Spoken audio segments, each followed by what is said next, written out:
So then I just want to bring up any of my other topics here that I wanted to cover. And I also want to talk about very briefly, apparently there is, the Epstein arrest has to do with, the pedophilia. And the pedophilia actually gets back into the reptilian bloodlines, reptilians and grays, what they're doing here on the planet, something Mark Richards has talked extensively about, and I've made public, and also the fact that they have been plundering humanity, using us as slaves, sex slaves, for food, for what they call louche, which is an aphrodisiac from the glands, our glands, and so on, and taking us off planet to use on slave colonies, etc.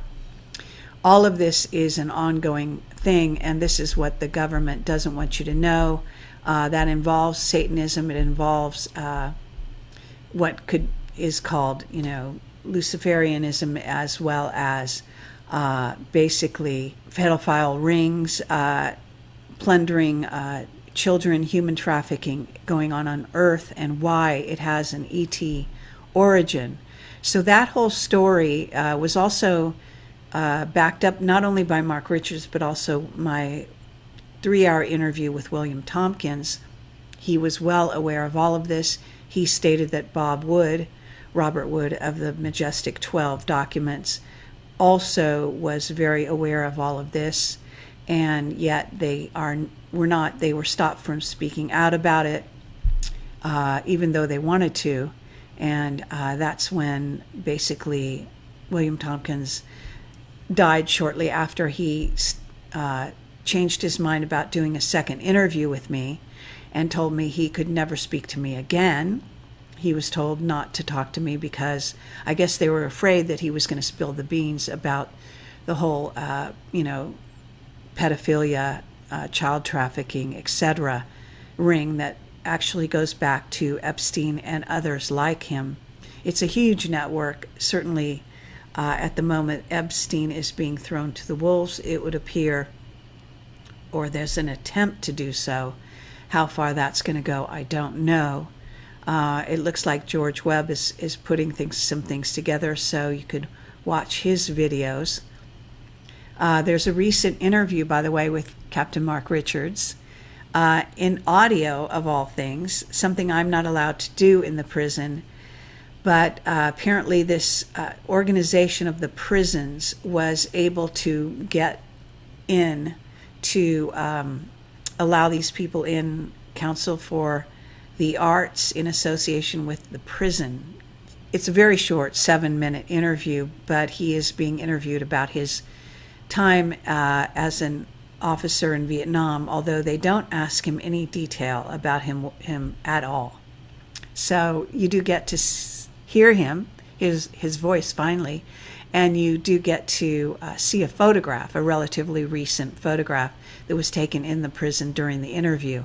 So that's all on my website as well, and very good for Mark that this actually serendipity happened rather recently, and so it was broadcast on a San Francisco radio station, but it was released care of the prison management, I guess. I also want to say that the Epstein link, George Webb is also talking about a link to the children,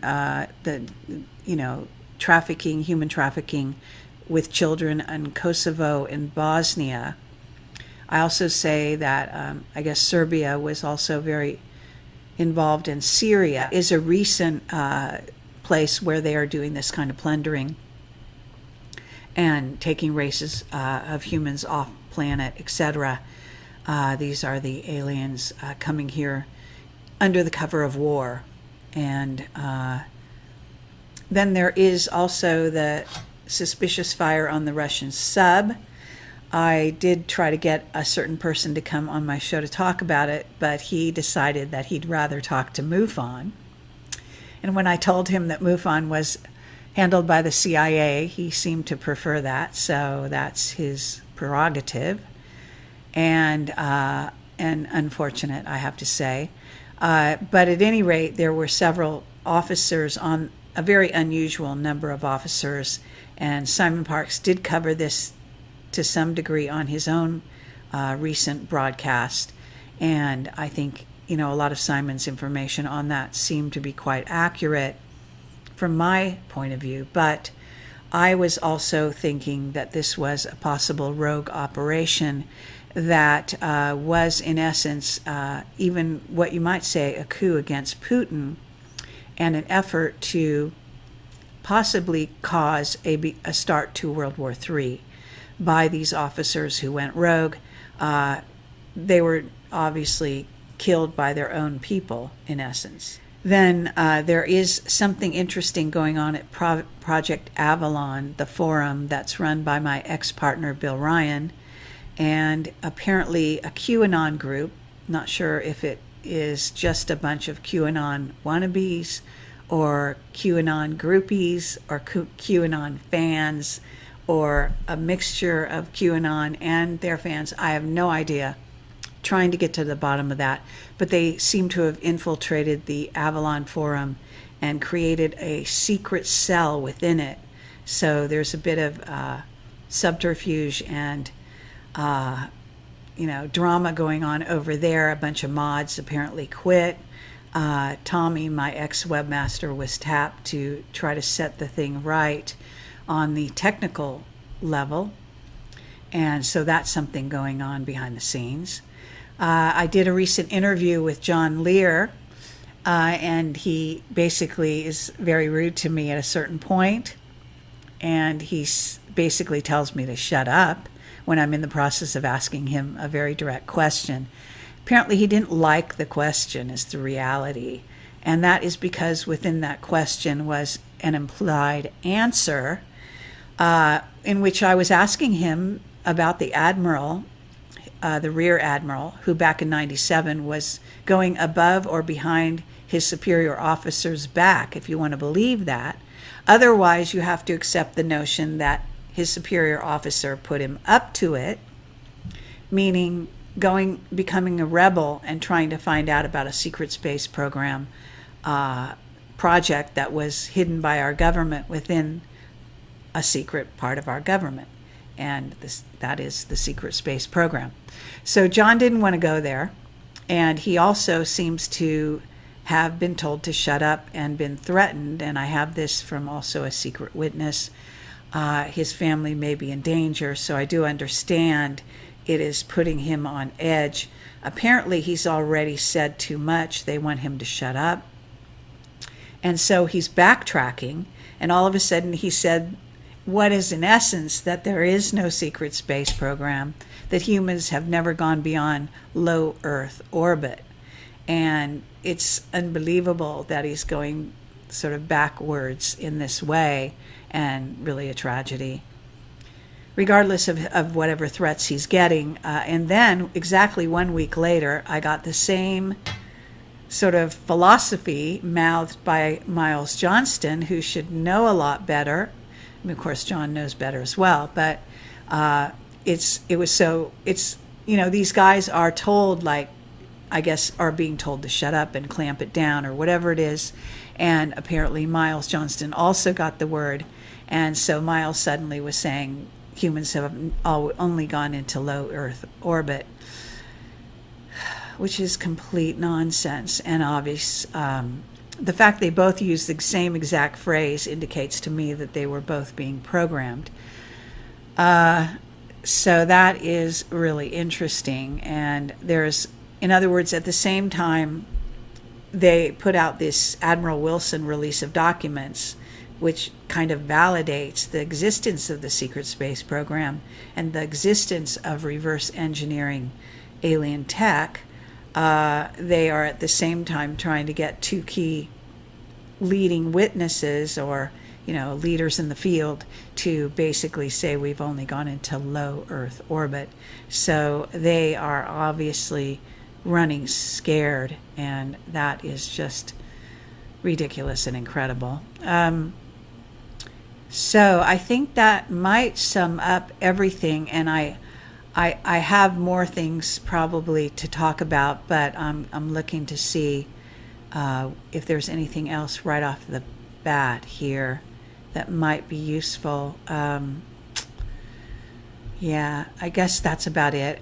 So I want to say that thank you very much for supporting Project Camelot. We are going to be broadcasting, as I say, from my other channel and then having to download the show once it's done, putting it on my main channel. So that will be a two-step process and slow us down a tiny bit, but we will continue and plow through. And I am going to hope to interview Ray Santilli. I've invited him on the show to say his side of the story. I also invited, as I say, this person called Spiros Malaris on the show, but he has refused to come on the show. And I'm going to have Colin Wolford back, although I'm insisting that Colin use no pictures. So it'll be up to the listeners to do their own research, go and look for the pictures and the various footage out there, regardless of who owns it. And Miles Johnson said some good things about this in my discussion with him off the record, just saying that the fact there was a phone in the room of the alien autopsy indicates it wasn't a clean room, and that was a giveaway, and there was something else. And it is interesting, there's another release of documents having to do with Kit Green, who is, again, CIA, very high up, works very closely with Ron Pandolfi and Hal Puthoff, again, these major players.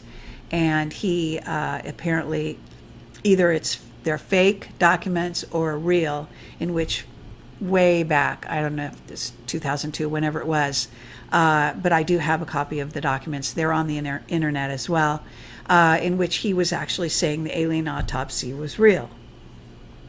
The bottom line is that there are lots of alien autopsies. The one that may be fake, and maybe it faked twice, or the film may be faked and the actual autopsy may be real, or the film may be faked, the autopsy may be faked, but there may be real footage somewhere that the Navy has, obviously. There's lots of sides to this story. I can say that when I interviewed Colin Wolford, we were thrown off the internet by YouTube. In other words, we were still online, so there was no problem with my internet or his internet. We were still talking on Skype. In fact, I recorded it. I put that online, but it's now taken down because of this strike against me. But nonetheless, we continued our conversation, even though YouTube threw us off. And the reason I believe YouTube threw us off is they always interfere with me if they don't want what's being said to be out there. Now, why don't the powers that be want information coming from me and Colin about the alien autopsy out there if it's fake? You've got to wrap your mind around that, okay? So if it's fake, who cares who talks about it? Who cares who owns it? Because it's a lie. It's meaningless. And some people like to take pride in lies and faking stuff, so they want to say they own it.